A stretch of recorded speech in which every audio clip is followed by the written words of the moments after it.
What is the pleasure of the Honorable Leviste? Mr. Speaker, I rise on a point of personal and collective privilege in response to a comment by Executive Secretary Ralph Recto. Please proceed. Thank you, Mr. Speaker. I rise on a point of personal and collective privilege matapos ako tawagin ni Executive Ralph Recto na baliw. Kung baliw man ako, at least hindi ako magnanakaw. Tila affected si Recto sa mga post ko tungkol sa kanya at si Congressman Edwin Garjola. At mabuti kung magpaliwanag na lang siya tungkol dito. May kinakalat din siya sa social media na ako daw ay may utang sa DOE na 24 billion pesos. Ito po ay walang basihan at inimbento lamang upang tangkang pahinain ang mga binubunyag ko tungkol sa korupsyon sa ating gobyerno. At mas marami pa ang aking sasabihin sa ibang pagkakataon. Nagsimula lang itong mga atake sa akin nang sinimulan kong imbestigahan ang DPWH sa Batangas at ang mga kumpanyang konektado kay Congressman Edwin Garjola at naging Executive Secretary si Ralph Recto. Marami rin ang nagsabi na ang pagbunyag ko nito ay hindi aking kapaki-pakinabang. Ngunit hindi ito para sa sarili ko, ito ay bahagi ng aking tungkulin bilang mangbabatas at kinatawan ng unang distrito ng Batangas. At hindi ako matitinag, kaya po ako ay nananawagan na imbestigahan ang koneksyon ni Garjola kay Recto, lalo na ngayong Executive Secretary na siya, at suriin ni Pangulong Marcos kung natutulungan ni Recto si Garjola mula sa loob ng Malacanang. Dahil limitado ang oras ngayon, ilahad ko ang iba ko pang nalalaman tungkol sa mga koneksyon ni Garjola at Recto sa iba pang mga araw. Sisimulan ko lang ngayon sa isang punto. Ayon sa aking tansya at pananiliksik, mahigit 1 billion pesos ang ginastos ni Congressman Edwin Garjola para kay Vilma Santos Recto at Lucky Manzano sa iba pa nilang mga kandidato at sa sarili niya bilang first nominee ng CWS party list sa 2025 elections. Sa aking distrito, ang tansya ko ay 150 million. At ayon sa ibang mga politiko, gumastos sila ng 200 o 300 million sa kanilang distrito.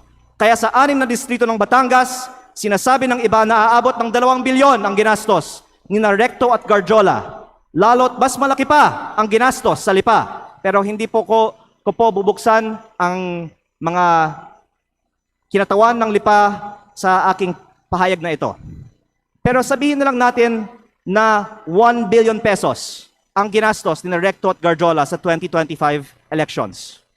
Noong April 16, 2025 naman, inimbita ako ni Congressman Garjola na mag-dinner sa kanyang bahay sa Punta Fuego na Sugbo sa aking distrito kasama si Secretary Recto na makikita sa mga picture na ibinahagi ko sa Facebook para hingin aking tulong para kay Vilma at Lucky. Pagkatapos, umikot ako kasama si Cong Garjola at mga tauhan ng mga Recto sa iba't ibang bayan ng aking distrito upang i-endorse ko ang V-Lucky sa mga leaders ko.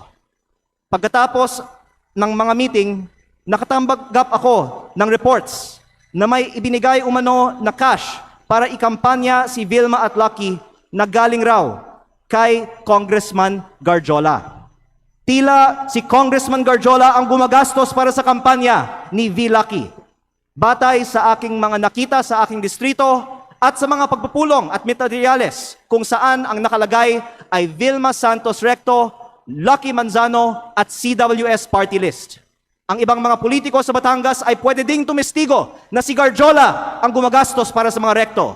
Kahit pagkatapos ng eleksyon, ibinahagi ko din sa Facebook ang picture ng meeting ni Gov. Vilma at Secretary Ralph sa mga mayors ng Batangas sa Tagaytay Highlands noong August 15 na ayon sa mga dumalo ay hosted by Congressman Garjola. Kung mali ang aking impormasyon, narito naman ang ibang mga kinatawan ng Batangas at pwede nilang sagutin ngayong araw na ito ang aking mga pahayag. O pwedeng magpatawag ang Kongreso ng pagdinig. At kung totoo na 1 billion pesos o mahigit pa ang ginastos ni Congressman Garjola para sa mga Recto sa nakaraang kampanya, ang susunod na tanong ay, bakit si Garjola gumastos ng mahigit 1 billion piso para sa mga Recto? Ito ba ay pagkakaibigan lang o may ginagawa ba si Ralph Recto as Cabinet Secretary of the Republic of the Philippines para makapaggastos ng ganito si Garjola? Sa aming dinner noong April 16, inalok ako ni Congressman Garjola na mag-partner sa kanya at kay Secretary Recto sa pagnenegosyo sa DPWH sa aking distrito. Sa sistema raw na ginagawa nila noon pa sa Lipa at sa ibang mga bayan. Tukuyin ang mga lugar para sa mga road opening ng DPWH. Sabihan ko daw sila pag meron akong mga nakita para makasama sila sa bilihan ng lupa. Kayang tumulong daw sa pagpondo ng mga proyekto ng DPWH si Secretary Recto dahil siya ay nasa kabinete at si Kong Garjola din ay malakas daw sa DPWH at maaaring siya na ang bahala sa kontraktor. Sa ibang pagkakataon, ipinagmamalaki din sa akin mismo ni Secretary Recto na bago niya pinopondohan sa DPWH ang mga bypass roads sa Lipa, kinokondisyon pa niya sa mga may-ari ng lupang dadaanan na magbigay sa kanya ng parte ng lupa sa mababang presyo. At iba't ibang mga tao ay nagkwento din sa akin na gawain ni Recto ito. Kung lehitimo man ito, mabuti at maging transparent si Secretary Recto sa kanyang yaman. At kung ang ginagastos ni Kong Garjola para sa kampanya nila ay may kaugnayan sa pagiging kontraktor ni Garjola sa Batangas. At sa halip na tumigil ang mga ito matapos pumutok ang flood control investigations, mayroon bagong regional director, ang DPWH 4A na si Carolina Pastrana na dating Batangas 3rd District Engineer, ang distrito ni Congressman Garjola sa Mataas na Kahoy, Batangas, na sinabi ay pinili ni Recto dahil siya ngayon ay Executive Secretary na may hawak ng appointments sa Malacanang. Siguro naman hindi ito alam ni Pangulong Marcos, kaya inilalahad ko din ito ngayon sa Kongreso para makita ng lahat ang koneksyon ni Recto at ni Garjola at ang epekto nito para sa buong bansa. Tatalakayin ko pa sa ibang pagkakataon ang mga anomalya sa DPWH sa Batangas. Nalulungkot ako para kay Secretary Recto at Governor Vilma Santos dahil matagal na silang nasa politika na may mga pangalang inaalagaan. At ngayon pa lalabas ang mga isyong ito. Pero mas nalulungkot ako para sa Batangas at sa ating bayan dahil sa mga ginagawa ng mga pinakamataas na opisyal gamit ang pera ng bayan. Lalo kung hindi man lang tutugunan ang mga aligasyong ito at kung hindi inaaprubahan ang pagbaba ng VAT at mga buwis sa langis o ibinibigay ang ayuda para sa lahat na nabanggit ko na sa mga nakaraang pagkakataon. Kung hindi totoo ang mga sinasabi ko ngayon, hindi dapat tahimik si Secretary Recto at Governor Vilma tungkol sa umano'y korupsyon sa DPWH sa Batangas at ang mga aligasyon kay Kong Garjola na tinawagan ng ICI na binuo ng gobyernong ito bilang isa sa mga pinakamalaking kontraktor ng DPWH sa Kongreso. Mabuti kung ipaliwanag nila kung totoo bang malaki ang ginastos ni Garjola para sa kanilang kampanya at ano ang kapalit at kung si Garjola ay kaibigan lang ba o funder din. At kung hindi sasagutin ni Secretary Recto ang mga aligasyong ito, hinahamon ko si Yusek Claire Castro sa susunod niyang press briefing na sagutin kung tama ba na may ganitong aligasyon kay Executive Secretary Recto, bakit hindi pa sinasalang si Secretary Recto sa Commission on Appointments at kung ayaw din ba nilang buksan ang mga detalye ng 2 kasong plunder ni ES Recto sa Ombudsman. Mabuti ding magpaliwanag si Yusek Castro kung bakit ba talaga natanggal sa pwesto si Executive Secretary Lucas Bersamin nang walang paliwanag at ipinalit isang respetadong dating Chief Justice ng Supreme Court sa isang taong ngayong may 2 kasong plunder sa Ombudsman. Panghuli, hindi lingid sa atin na binomba ang kotse ni dating Batangas Governor Armand Sanchez. Mapanganib ang politika sa Batangas kapag malaking tao ang inyong binabangga. Kaya kung ito man ang aking huling pagkakataon, nais kong dagdagan, hindi lang DPWH ang posibleng pagkukunan ng pondo ni Recto at Garjola. Dahil ayon sa mga politiko sa iba't ibang mga bayan ng Batangas, ang nasa likod ng STL operator ng Batangas, Refresh Gaming, ay si Recto at Garjola, na ang isang humaharap para sa kanila ay si San Juan Vice Mayor Anthony Marasigan. kahit na iba ang mga tao sa GIS ng kumpanya.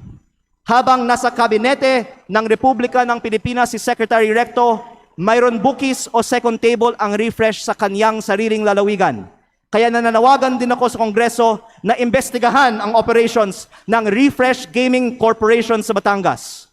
Ang mga politiko sa Batangas ay maaaring tumestigo na dahil si Governor Vilma Santos ay nasa Kapitolyo, si Executive Secretary Ralph Recto sa Malacanang, at suportado sila ni Congressman Garjola, kompleto ang makinarya para gawing negosyo ang Batangas. Kaya baka hindi lang 1 bilyon ang nagastos na ni Garjola para sa mga Recto. Maraming salamat po. Mr. Speaker, I can now take questions. Thank you. Mr. Speaker, Majority Leader.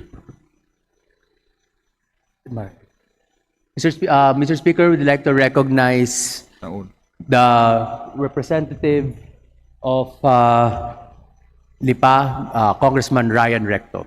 The Honorable Ryan Recto is now recognized. Please proceed. Good afternoon, everyone. No questions to be asked on my end. Mr. Speaker, I would just like to make a manifestation to set the record straight regarding the issues raised by my fellow representative from Batangas on the alleged issues that were narrated.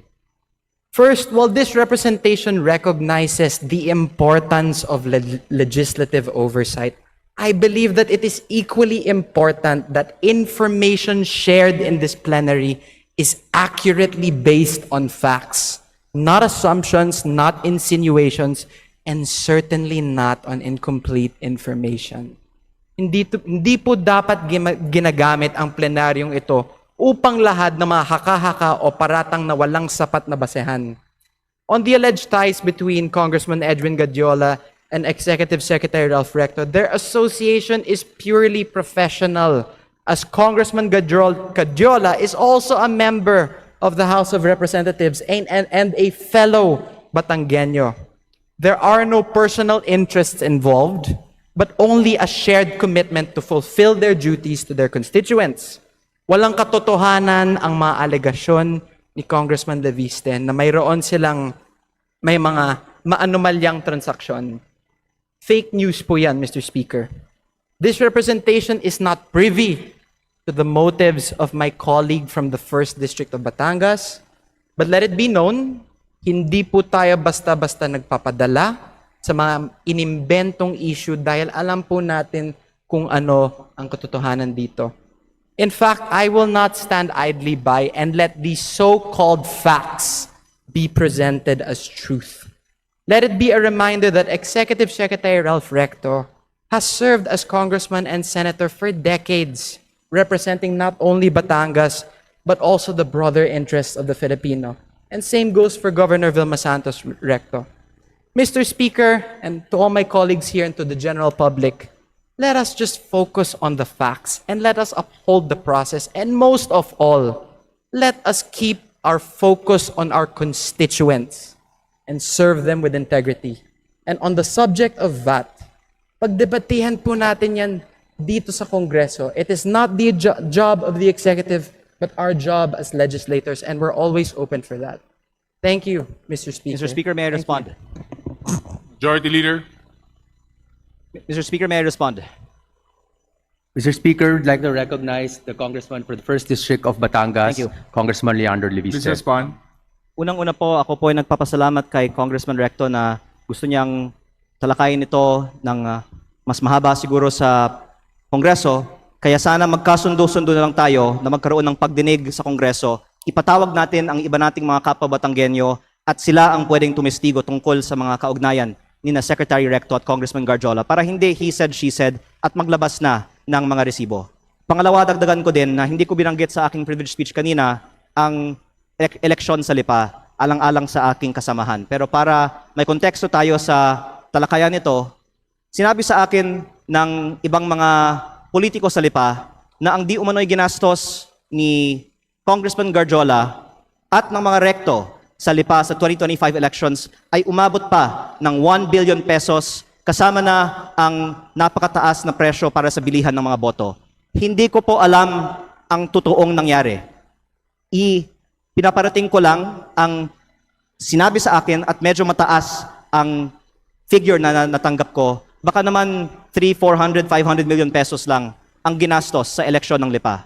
Pero gusto ko lang tanungin kung ano man ang ginastos ni Congressman Garjola para sa mga kandidato ng V-Lucky sa lungsod ng Lipa sa 2025 elections, kung 500 million man yan, o 200 million, o 100 million, ano ang kapalit ng ginastos ni Congressman Garjola para sa mga kandidato ng V-Lucky sa lungsod ng Lipa? Don't take it from me, magpatawag tayo ng pagdinig at lahat ng mga Batanggenyo ay pwedeng sumagot sa mga testigong ito.